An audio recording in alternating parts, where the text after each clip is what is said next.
Attorney Ricky Tumutorgo, nagtataguyod ng katotohanan, nakikipaglaban para sa bayan.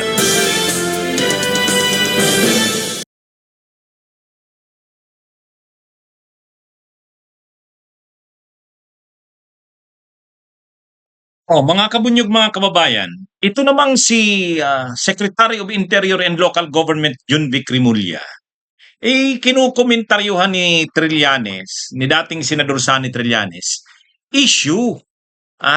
Issue naman yung kinukomentaryuhan sa kanya ni dating Senador Sani Trillanes tungkol sa performance niya. Tapos sinagot ngayon ni Rimulya, pabalbal at pamimersonal. Ay, ibang klase rin tong si Junvic Rimulya. Actually, matagal na nating minomonitor ito. Ang kinokomentaryuhan ni dating Senador Sani Trillanes kay Junvic Rimulya, sabi niya, bawas-bawasan yung press con.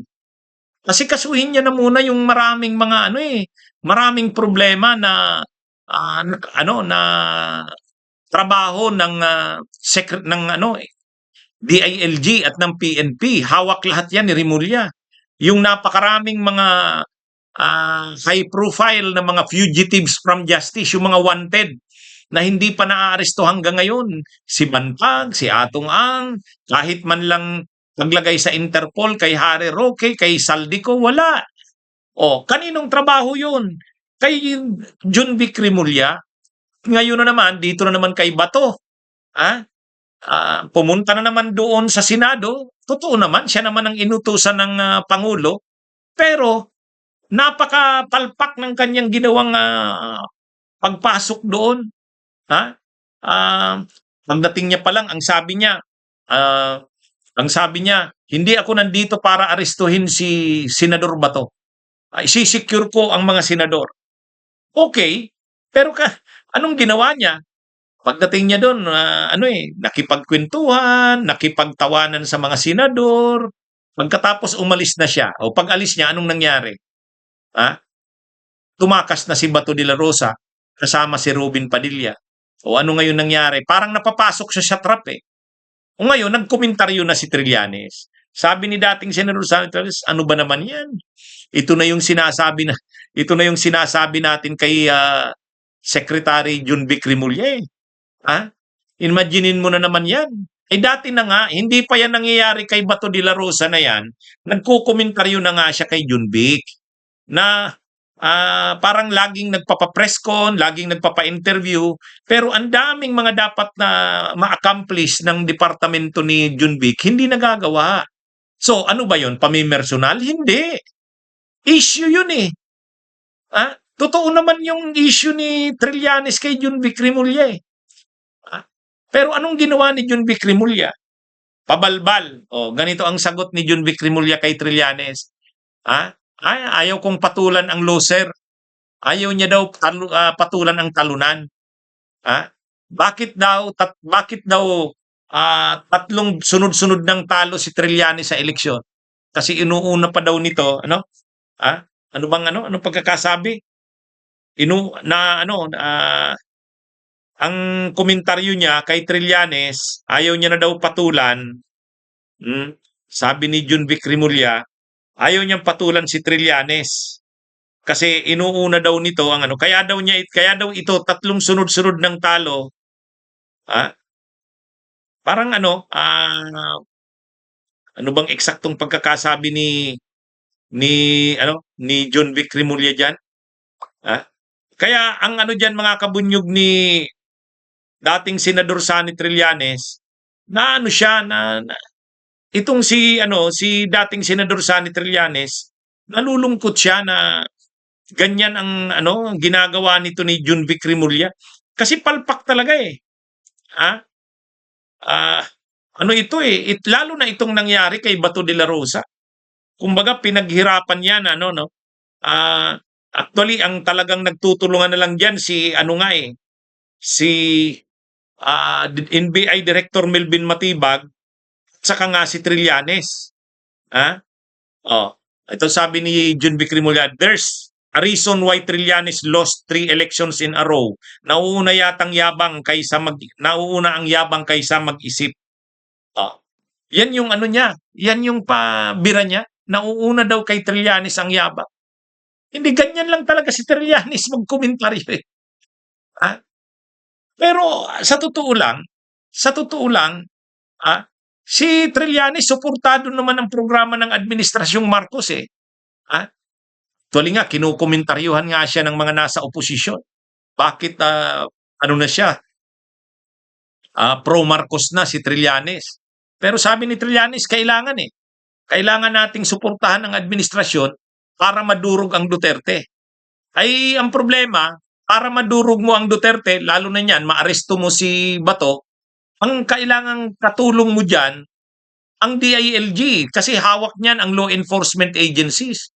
Ang PNP, ang CIDG. Ang problema kay John Vic Rimulya, wala eh. Yan ang problema kay John Vic Rimulya, wala. Hindi mo maasahan. Kaya, pero tingnan nyo, nung si Boying Rimulya, kapartner ni Trillanes, nagkakasundo sila. Tingnan nyo yung naa-accomplish.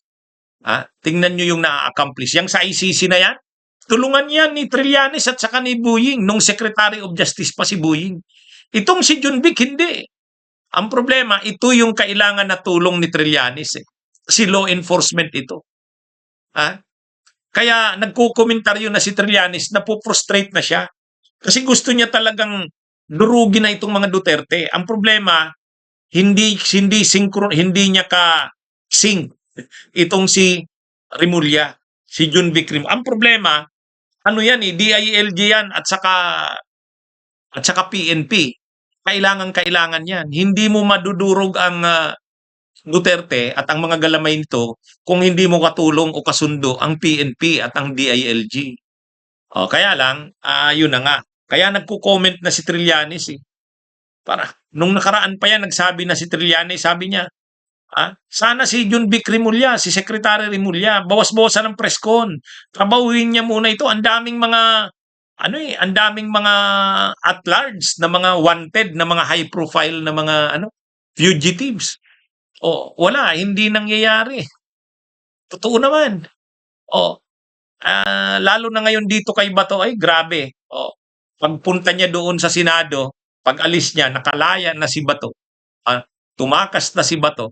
Parang naisahan lang siya doon eh. Nag-ano siya doon, nagkwentuhan pa sila ni Bato. May picture no, nagkita sila ni Bato. Wala na. Pero noon, umalis na si Bato. Tinakas na ni Robin Padilla. Kaya masakit kay Trillanes yun. Pinaghirapan nila, matagal na nilang pinaghirapan itong tungkol sa ICC, itong tungkol kay Bato, kay Duterte, kay Digong. Tapos ganun lang ang ginawa ni Rimulya. Kaya nagsalita na si Trillanes. Sabi niya, suko na ako dito kay John Vic. Ano ba to? Ngayon, dahil sa comment niya na yon, nag-react ngayon si John Vic Rimulya. Ang problema, ang reaksyon ni John Vic Rimulya, pabalbal. Imaginin mo ang reaksyon niya. Ngayon niya daw naunawaan bakit ng sunod-sunod na talo ni Trillanes sa eleksyon. Nauuna daw kasi ang yabang kaysa sa isip. Unang-una, si Trillanes naman, wala naman yung pera. Ang eleksyon sa Pilipinas, pera yan. Lalo na't pag senador ka. Pangalawa, may prinsipyo si Trillanes. Ang hirap pang manalo sa Pilipinas sa eleksyon yung mga may prinsipyo. Ang hinahanap ng mga butante, yung mga sikat, mga artista tulad ni Robin Padilla, yung mga nakatulong sa kanila, kahit hindi naman totoo yung pagtulong, kaplastikan lang na serbisyo, tulad ni Bongo. Yun. Si Trillanes hindi. Paninindigan. Ang problema, hindi yan yung hinahanap ng tao. Pera, paninindigan, pagbinipisyo, pakinabang. Hindi kaya ni Trillanes yan. Yan siya natatalo. Kaya wag niyang sasabihin na si Trillanes natatalo dahil inuuna daw ang yabang kaysa pag-iisip. Ay sila sa Britain nananalo siya dahil sa dinastiya nila yan. Napakaraming nilang pera. Makinarya, o yun. Pero sige nga, tumakbo siya ngayon sa pagkakataong ito. Tumakbo rin kaya ngayon si Rimulya bilang presidente o vice-presidente o kaya bilang senador. Mahihirapan siya. Sige nga. Anyway, magandang araw mga kabunyog, mga kababayan.